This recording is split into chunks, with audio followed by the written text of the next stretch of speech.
There is no anger in the world, there is anger in people's minds, individual minds. There is no such thing as anger in the world, isn't it? There is anger in you, there is anger in that person, there is anger in this person. Are you right now angry? Thank you.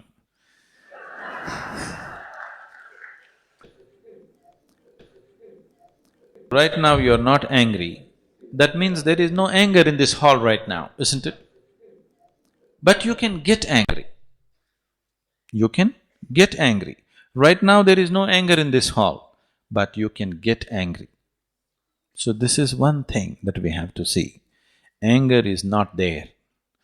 What we call as life energy, what is life? You can make this into anger, you can make this into love, you can make this into compassion, you can make it into frustration, you can make it into depression, you can make it whatever you want. The choice is yours.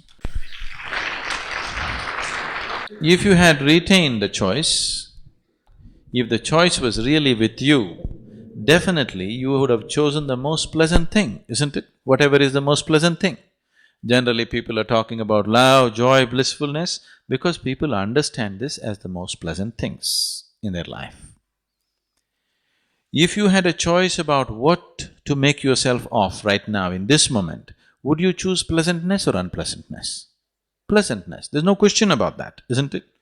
If I ask you, do you want to live in pleasant atmospheres or unpleasant atmospheres? Pleasantness. Do you want to be pleasant in your mind or unpleasant in your mind? Pleasantness. Do you want to be pleasant in your body, unpleasantness in your body? Pleasantness. All you're seeking is just this, please see. You may believe that you're seeking money, property, God, whatever. All that you're seeking is just this. You want to be pleasant in your body, in your mind, in your emotion and in your energies. This is all you're seeking. No, I'm seeking God. No, somebody has told you if you seek God, you will become ecstatic.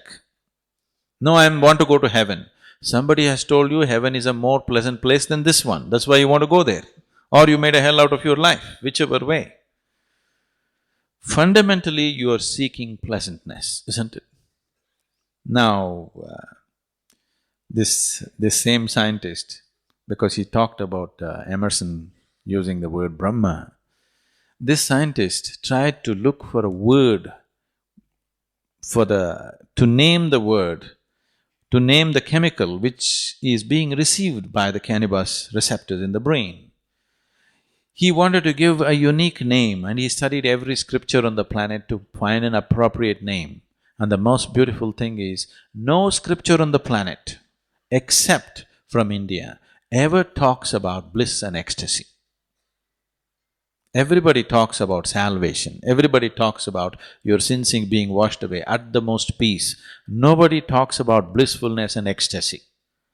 So, he called this chemical which is produced in the body as Anandamide.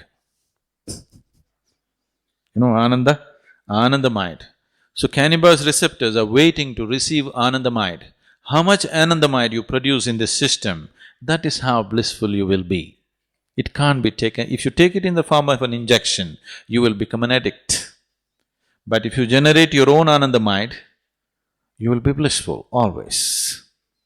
So if you're blissful, would you be angry? No. Anger… life has found expression in the form of anger only because this life is not blissful, isn't it?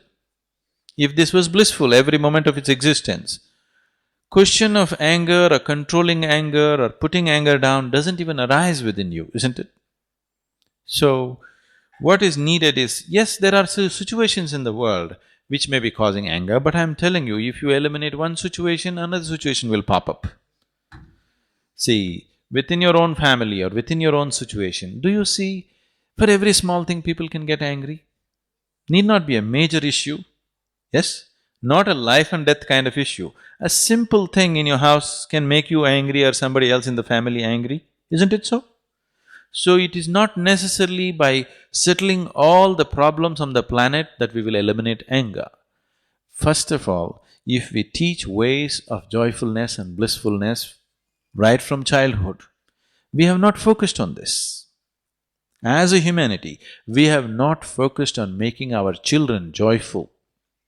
If they're making lot of joyful sounds in the house, Usually adults will go and say, "Shut up." We have not encouraged joy and bliss as a part of our life. If people were more joyful, did you have to talk about controlling anger? It wouldn't come, isn't it? We need religions of joy, we need politics of joy, we need economics of joy. We need to bring that aspect into our life on all levels. If that is not brought into our life in every possible way, and methods to keep the system joyful above all, because without that, it'll become a fake joy that you're pretending or you're trying to be joyful. Now, if you are producing enough Anandamide in your system, you would be joyful, isn't it? I can show you 1,000,000 people for whom we have thought how to produce more Anandamide in the system, that without any reason people are just happy. People think, oh, if they all become happy, they will become useless.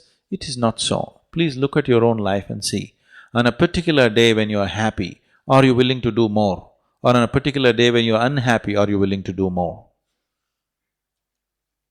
When you're happy, you're willing to do anything, isn't it? When you're unhappy, you have to drag yourself through life. When you're happy, you're loving, you're generous, you're flexible, you're sensible, everything. When you're unhappy, you can be real mean and nasty, isn't it? If you meet any human being when he is joyful, he is a wonderful human being. If you meet the same human being when he's unhappy, he can be a very nasty human being. This is so with every human being, isn't it?